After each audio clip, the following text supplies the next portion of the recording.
Assalamualaikum warahmatullahi wabarakatuh. Kami dari kelompok 8 akan mempresentasikan mengenai prinsip dan ajaran Islam dalam kepemimpinan.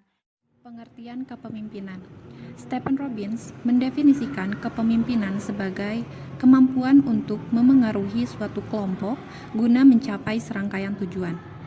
Kepemimpinan juga dimaknai sebagai proses memengaruhi tidak hanya dari pemimpin kepada pengikut atau yang disebut dengan satu arah, melainkan timbal balik atau dua arah. Kepemimpinan juga diartikan sebagai kemampuan untuk memengaruhi suatu kelompok menuju pencapaian sebuah visi atau tujuan yang ditetapkan. Sedangkan pengertian dari pengaruh itu menurut Lucier dan Christopher, pengaruh adalah proses pemimpin mengkomunikasikan gagasan, memperoleh penerimaan atas gagasan, dan memotivasi pengikut untuk mendukung serta melaksanakan. Istilah kepemimpinan dalam Islam dikenal dengan kata imamah, sedangkan kata lainnya yang berkonotasi pemimpin dalam Islam yaitu terdapat 8 istilah, diantaranya imam, khalifah, malik, wali, amir dan rain, sultan, rais, dan ulil amri. Pada Al-Quran Surat Al-Baqarah ayat 30 menjelaskan kepemimpinan dalam Islam tentang rencana Allah Subhanahu wa Ta'ala untuk menjadikan manusia sebagai khalifah di bumi. Berikut adalah hadis yang berkaitan dengan tanggung jawab seorang pemimpin. Lalu yang selanjutnya adalah syarat kepemimpinan dalam ajaran Islam. Dalam firman Allah, Quran Surat Al-Furqan ayat 74, وَالَّذِينَ يَقُولُونَ رَبَّنَا هَبْ لَنَا مِنْ أَزْوَاجِنَا وَذُرِّيَّاتِنَا قُرَّةَ أَعْيُنٍ وَاجْعَلْنَا لِلْمُتَّقِينَ إِمَامًا. Artinya, dan orang-orang yang berkata, "Ya Tuhan kami, anugerahkanlah kepada kami pasangan kami dan keturunan kami sebagai penyenang hati, dan jadikanlah kami pemimpin bagi orang-orang yang bertakwa."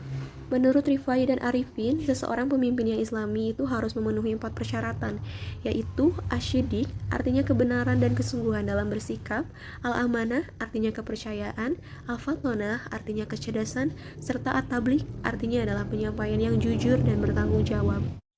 Lalu menurut Hafiduddin, seorang pemimpin yang islami juga harus memenuhi 4 persyaratan, yaitu memiliki akidah yang benar atau akidah salimah, juga memiliki ilmu pengetahuan dan wawasan yang luas, serta akhlak yang mulia atau akhlakul karimah, dan juga memiliki kecakapan manajerial. Prinsip kepemimpinan dalam ajaran Islam, menurut Said Qutb maupun menurut para ulama, memiliki kesamaan, yaitu pemimpin harus seorang laki-laki, balik, adil, mampu bertanggung jawab, dan mempunyai wawasan. Adapun ayat-ayat Al-Quran tentang prinsip kepemimpinan bisa dibuka sendiri, mulai dari surat Al-Baqarah, Al-Imran, An-Nisa, dan Al-Hujurat. Dasar kepemimpinan dalam Islam yang pertama bertakwa kepada Allah Subhanahu wa Ta'ala. Quran Surat Ali Imran ayat 102 dimulai dengan takwa yang mengandung unsur takut kepada Allah sehingga perilakunya akan selalu menjaga diri agar tidak dimurkai oleh Allah Subhanahu wa Ta'ala, bersiap-siap menghadapi hari perpisahan, rela dengan suatu yang terlihat sedikit qanaah atau rasa puas dalam hati. Balasan dari Allah Subhanahu wa Ta'ala kepada orang yang bertakwa akan diberi jalan keluar terhadap persoalannya, diberi rezeki dari arah yang tidak disangka-sangka, akan diberi pahala yang besar. Dasar kepemimpinan yang kedua, tanggung jawab. Quran Surat An-Nahl ayat 92, kepemimpinan adalah tanggung jawab di dunia dan di akhirat, tanggung jawab di sisi manusia dan Allah Subhanahu wa Ta'ala. Yang ketiga, musyawarah dan istiqoroh. Quran Surat Asy-Syura ayat 38, ajaklah mereka bermusyawarah, sepandai-pandainya kita masih ada yang kurang di dalam diri kita. Yang keempat, Quran Surat An-Nahl ayat 90-92, berbuat adillah kalian karena adil ini lebih dekat kepada takwa.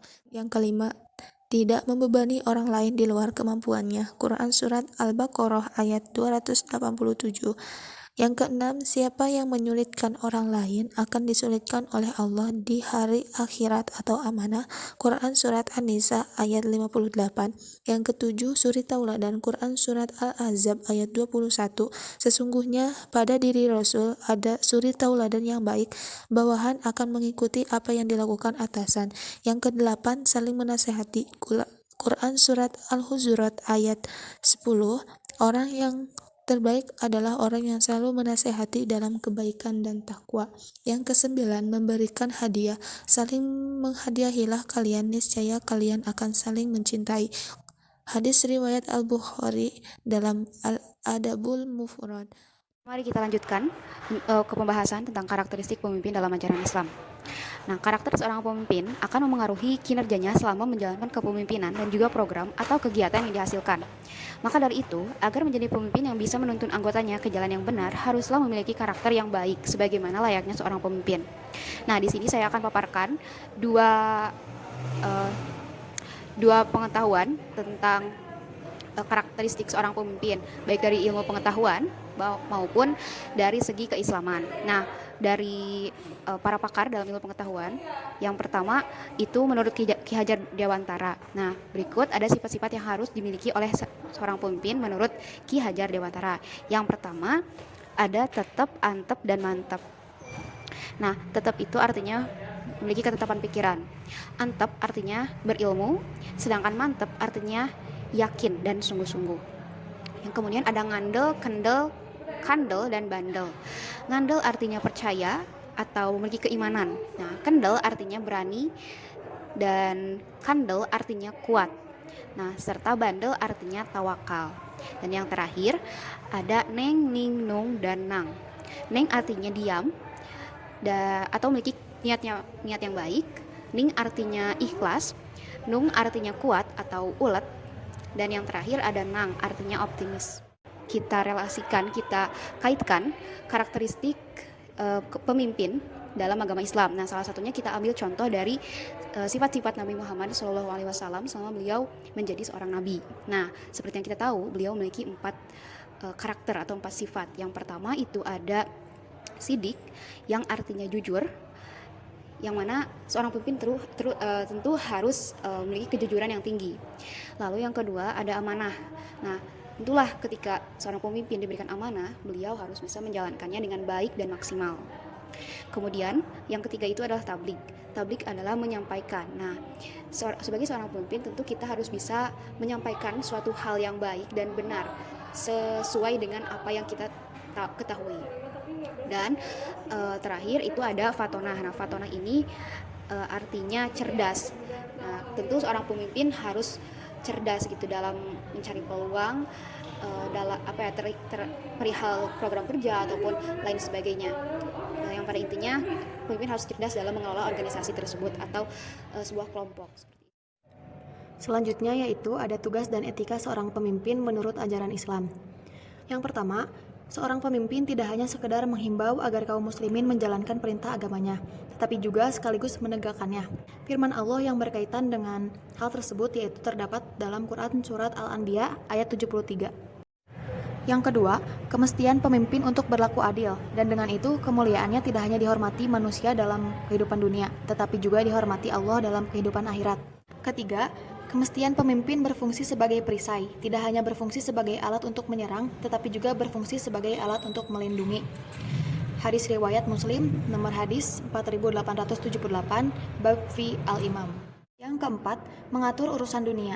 Pemimpin bangsa bertanggung jawab untuk mendayagunakan sumber-sumber daya yang dimiliki oleh negara, baik berupa alam, manusia, dana, maupun teknologi untuk sebesar-besarnya menciptakan keadilan, keamanan, kedamaian, kemakmuran, dan kesejahteraan masyarakat luas. Yang kelima, tidak boleh berkhianat dengan mengeksploitasi sumber-sumber daya hanya untuk kepentingan pribadi, keluarga, maupun kelompoknya. Yang keenam, dalam hadis riwayat Ibnu Majah dari Abdullah bin Umar menyatakan bahwa pemimpin adalah bayangan Allah Subhanahu wa taala di muka bumi. Kepadanya berlindunglah orang-orang yang teraniaya dari hamba-hamba Allah. Jika ia berlaku adil, maka baginya ganjaran, dan bagi rakyat hendaknya mereka bersyukur.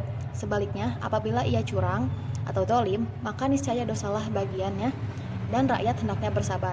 Ketujuh, dalam hadis riwayat Muslim dari Auf bin Malik yang menyatakan bahwa sebaik-baiknya pemimpin di antara kalian adalah pemimpin yang kalian cintai dan mencintai kalian. Yang terakhir, yaitu ada hadis riwayat Bukhari dan Muslim yang menyatakan setiap kamu adalah pemimpin dan akan dimintai pertanggungjawaban atas kepemimpinannya. Ada 4 macam arti kepemimpinan, yaitu pertama ada ro'i. Ro'i adalah seorang imam yang akan dimintai pertanggungjawabannya, yaitu seperti seorang suami, istri, dan pembantu. Yang kedua, ada seorang imam. Imam adalah pemimpin yang selalu berada di depan, yang berfungsi sebagai teladan dan sosok panutan yang membimbing bagi orang-orang yang dipimpinnya. Lalu ada khalifah. Secara terminologi artinya adalah pengganti kepemimpinan Rasulullah SAW. Yang terakhir ada yang disebut dengan amir. Amir adalah pemerintah. Kita wajib menaati seorang pemimpin apapun warna kulitnya, bentuknya, kaya atau miskin. Selama pemimpin itu berada dalam bimbingan Allah Subhanahu wa taala, ketaatan kepada pemimpin adalah satu pilar pemerintahan dalam Islam. Sekian presentasi dari kelompok kami. Mohon maaf bila masih banyak kekurangan. Wabillahi taufik wal hidayah. Wassalamualaikum warahmatullahi wabarakatuh.